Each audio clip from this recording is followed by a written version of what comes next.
नमस्कार। देखिएगा, आज हम ये टॉपिक जो करंट अफेयर से संबंधित हैं, 3 बड़े टॉपिक जो आपके किसी भी एग्ज़ाम में पूछे जा सकते हैं। इसरो को नया चेयरमैन मिल चुका है। जो चेयरमैन हैं उनके नाम, इसरो के बारे में क्वेश्चन आपने देखे हुए होंगे, तो इसका डिस्कशन आज इस वीडियो में। एशिया का सबसे बड़ा बर्ड एटलस यानी पक्षियों से संबंधित एटलस किसी राज्य ने जारी किया है, इस बिंदु पर जानकारी होगी। भारत के रेड सैंडल्स जो आपका रक्त चंदन की लकड़ी है ना, रेड सैंडल्स, तो उसके बारे में भी पूरी जानकारी आज ये 3 बड़े टॉपिक हैं इस वीडियो में डिस्कस किए जाएंगे। तो बने रहिएगा वीडियो के साथ अंत तक और नोटबुक में नोट जरूर कीजिएगा।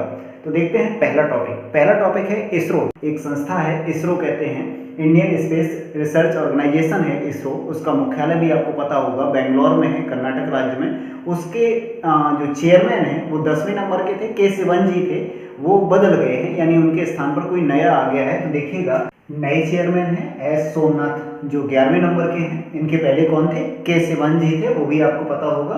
ये ध्यान रखिएगा, 11वें नंबर के हैं। अभी तक ऐसा रैंकिंग के आधार पर, नंबर के आधार पर क्वेश्चन नहीं आया है, लेकिन आपको ध्यान रखना होगा के सिवन जो थे वो 10वें नंबर के थे। पहले जो थे वो आपके विक्रम साराभाई, जो भारतीय अंतरिक्ष कार्यक्रम के जनक माने जाते हैं, वही अध्यक्ष थे, इसके चेयरमैन थे इसरो के।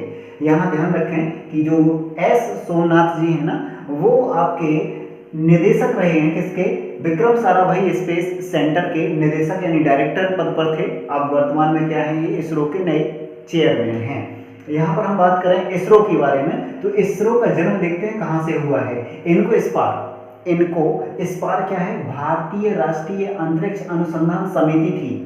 पहले जो इसरो बनने से पहले इनको स्पार नाम का एक था, संस्था थी, समिति थी, वो भारतीय राष्ट्रीय अंतरिक्ष अनुसंधान समिति जो 1960 में बनी हुई थी।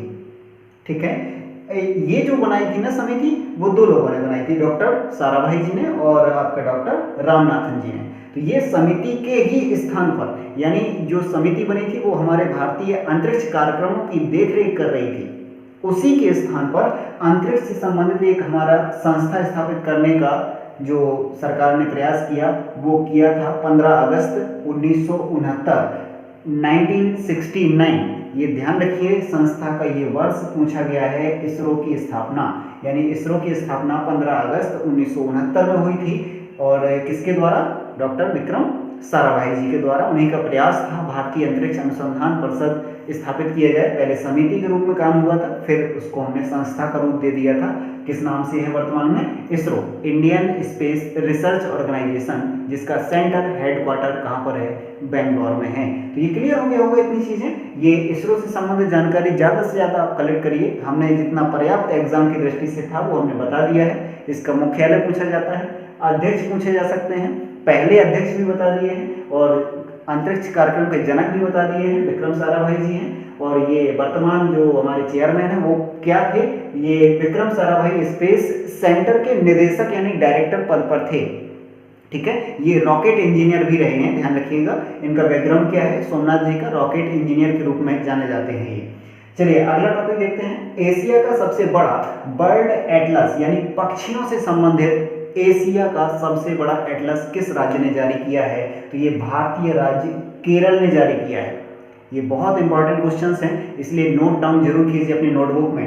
केरल राज्य का जो अपना एक विशेषता है, वो एक साक्षरता की दृष्टि से तो है ही। हम नॉर्मल से जानते हैं सर्वाधिक साक्षर राज्य कौन सा है, तो तुरंत आंसर आता है केरल। वैसे ही उसने एक और कारनामा कर दिया है कि पक्षियों से संबंधित, बर्ड से संबंधित सबसे बड़ा एटलस बना दिया है। तो देखते हैं इसके बारे में क्या खासियत है। इस एटलस में क्या क्या होगा, कहाँ कहाँ पाए जाते हैं, यानी ये पक्षी हैं, जो कोई विशेष प्रकार का पक्षी है, उसका सेंटर यानी आवास कहाँ पर होगा, कहाँ कहाँ वो पाए जाएंगे, वो पक्षी अधिक वहाँ क्यों मिलते हैं, ये भी बताया गया है। कौन सा पक्षी कहाँ अधिक मिलेगा ये तो नॉर्मल से विवरण है ही, लेकिन वो क्यों मिलता है ये भी रीजन बताया गया है। कहाँ पर कौन सा पक्षी कम मात्रा में है ये भी है। बर्ड हैबिटेट्स के बारे में भी बताया, ये इंपॉर्टेंट है।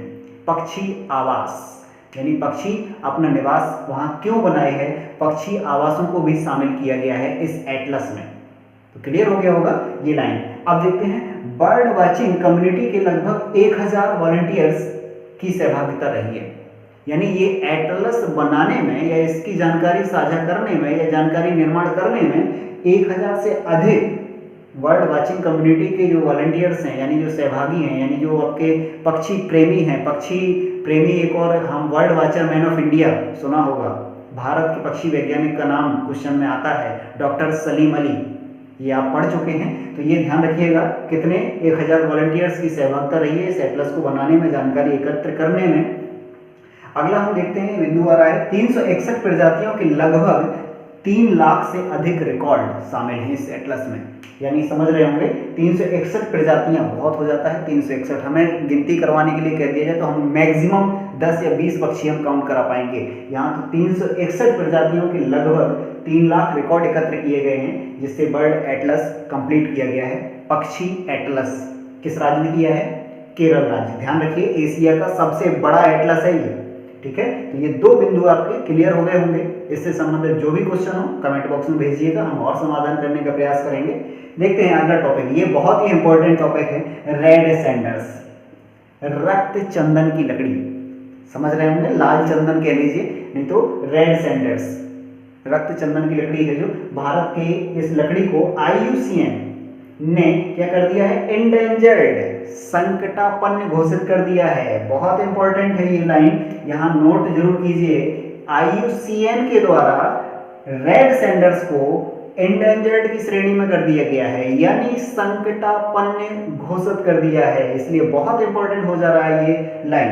देखिएगा शेषाचलम और नल्लामाला ये 2 पहाड़ियां हैं। शेषाचलम एक आपका बायोस्फीयर रिजर्व भी आपने पढ़ा था, जो टेट की तैयारी करे हैं हम लोग, उस समय हमने शेषाचलम पढ़ा था। और नल्लामाला एक पहाड़ी है, यानी ये दोनों पहाड़ियां हैं, एक बायोस्फीयर रिजर्व है, एक नॉर्मल पहाड़ी है। तो इन दोनों पहाड़ियों में रेड सैंडर्स भरा पड़ा है, यानी पूरी दुनिया में सिर्फ भारत ही एक देश है जिसमें ये रेड सैंडर्स पाया जाता है, यानी वो लाल रक्त जैसी दिखने वाली चंदन की लकड़ी इन 2 पहाड़ियों में ही पाई जाती है। इसीलिए ये बहुत ही इंपॉर्टेंट है। ये बायोडाइवर्सिटी यानी ये जैव विविधता जो पेड़ की है, ये विविधता समाप्त हो जाएगी क्योंकि स्मगलर बड़ी तेजी से इसका चोरी कर रहे हैं।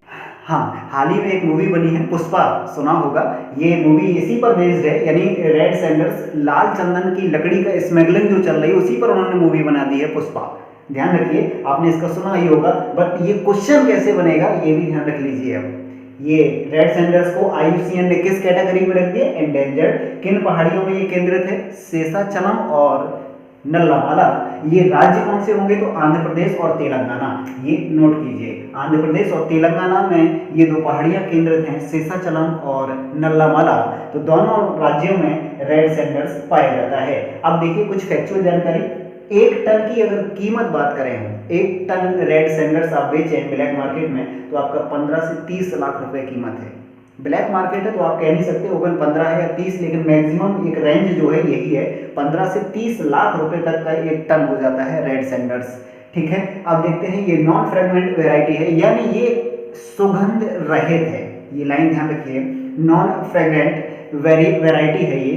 क्यों? क्योंकि इसमें सुगंध नहीं है, ये सुगंध रहित प्रजाति है ये चंदन, ध्यान रखिएगा। शुष्क पर्णपाती वनों में पाई जाती है ये, यानी हमारे जैसे शुष्क पर्णपाती है, महुआ है, शीशम है, ये सब हमारे पर्णपाती वन है, शुष्क पर्णपाती। तो ये शुष्क पर्णपाती वनों की कैटेगरी में पाया जाता है रेड सैंडर्स। ये भी ध्यान रखिए, क्वेश्चन बन सकता है, थ्योरिकल बनता है तो ऑप्शन में कि आपका किस प्रकार के वनों में रेड सैंडर्स पाया जाता है, तो एक ऑप्शन मिलेगा शुष्क पर्णपाती वनों में।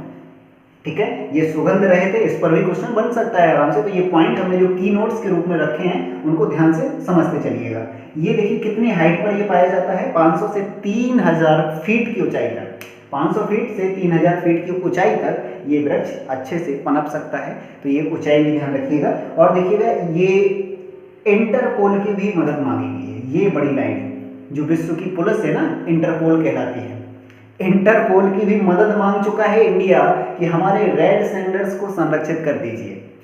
यानी हम रेड सैंडर्स का जो संरक्षण कर रहे हैं उसमें स्मगलर कहीं ना कहीं से चोरी कर ले जाते हैं, आप हमारी मदद कीजिए। तो भारतीय पुलिस तो लगी ही हुई है, आंध्र प्रदेश स्टेट गवर्नमेंट, तेलंगाना अब लगे हुए हैं, लेकिन फिर भी इंटरपोल की मदद मांगी गई है कि रेड सैंडर्स को कैसे बचाया जाए, क्योंकि जैव विविधता में हमें फौना और फ्लोरा दोनों को संरक्षित करना है। फौना और फ्लोरा, यानी आपकी जीव जंतुओं को और वनस्पतियों को, दोनों को हमें संरक्षित करना है। इसलिए हम स्थानीय जो पुलिस है उसका तो मदद ले ही रहे हैं, हमारी जो CBI जैसी टीमें हैं उनका भी मदद ले रहे हैं, लेकिन इंटरपोल अंतर्राष्ट्रीय पुलिस की भी हमें मदद लेनी पड़ रही है। यहाँ पर देखें, बात करें कारण, रीज़न क्या है जो रेड सैंडर्स इतना इम्पोर्टेंट हो गया और ये इतनी एक टन में 15 से 30 लाख रुपए कमाए जा सकते हैं। तो स्मगलिंग तो होगा ही होगा, क्योंकि ये सिर्फ कुछ क्षेत्रों में है, मात्र 2 पहाड़ियों में केंद्रित है दुनिया में, और पूरी दुनिया में इसके उपयोग है। कौन कौन से उपयोग है देख लीजिए। रीजन, औषधीय में प्रयोग करते हैं इसका, कॉस्मेटिक में करते हैं इसका प्रयोग, म्यूजिकल इंस्ट्रूमेंट, देखिएगा इस लकड़ी से म्यूजिकल इंस्ट्रूमेंट यानी जो बजाने वाले यंत्र है ना, जापान बनाता है। म्यूजिकल इंस्ट्रूमेंटों में किया जाता है, फर्नीचर में तो किया ही जाता है, काम उद्दीपक जो पदार्थ हैं उनमें भी इसका उपयोग किया जाता है। लेकिन ये बड़े फैक्ट हैं जिससे इसकी मांग अंतर्राष्ट्रीय मार्केट में बहुत ज़्यादा है, और इसका उत्पादन यानी प्रकृति में ये बहुत कम क्षेत्रों में पाई जाती है, यानी सिर्फ इंडिया की ये पहाड़ियाँ शेषाचलम और नल्लामाला। तो ये 3 आपके बड़े पॉइंट निकल के आए। ये तीनों पॉइंट आपको याद रखने होंगे। इसरो के नए चेयरमैन कौन, एस सोमनाथ जी हैं। किस नंबर के हैं, 11वें नंबर के हैं। एशिया का सबसे बड़ा आपका बर्ड एटलस केरल, या अगला रेड सैंडर्स को IUCN ने इंडेंजर्ड यानी संकटापन्न कैटेगरी में शामिल किया गया है। और ये सेंटर जो है आपके रेड सैंडर्स के यानी कहाँ पर केंद्रित है, तो शेषाचलम और नल्लामाला। ये 3 बड़े फैक्ट थे जिनके बारे में पूर्णतः अब आपको जानकारी मिल गई होगी। करंट अफेयर्स के इस सेशंस में आज हम एक नई कड़ी जोड़ रहे हैं कि प्रत्येक वीडियो के साथ एक क्वेश्चंस रहेगा आपका, जो हम करंट अफेयर्स के वीडियो बना रहे हैं उसी वीडियो से संबंधित एक प्रश्न रहेगा जिसका आंसर आपको कमेंट बॉक्स में देना होगा। इंडोनेशिया की परिवर्तित राजधानी क्या है? आपकी अभी हमने एक वीडियो बनाई थी जिसमें इंडोनेशिया के बारे में बताया गया था, उसने अपनी राजधानी क्यों परिवर्तित कर रहा है, क्या रीजंस है। तो ऐसे ही क्वेश्चंस ये बना है कि परिवर्तित राजधानी क्या है, तो जावा है, जकार्ता, टोक्यो या नुसंतारा। इन 4 राजधानियां जो शहर दिए गए हैं इनमें से कौन सी राजधानी इसने अपनी परिवर्तित राजधानी बनाई है। तो ये आंसर आप कमेंट बॉक्स में लिख भेजिएगा हमें। आपका आंसर का जवाब कल मिलेगा वीडियो के साथ, और नया कमेंट बॉक्स क्वेश्चन भी कल मिलेगा। और कल नए करंट अफेयर्स के कुछ बिंदुओं के साथ मिलते हैं नई क्लास में। आज के लिए यहीं समाप्त करते हैं ये क्लास। जय हिंद।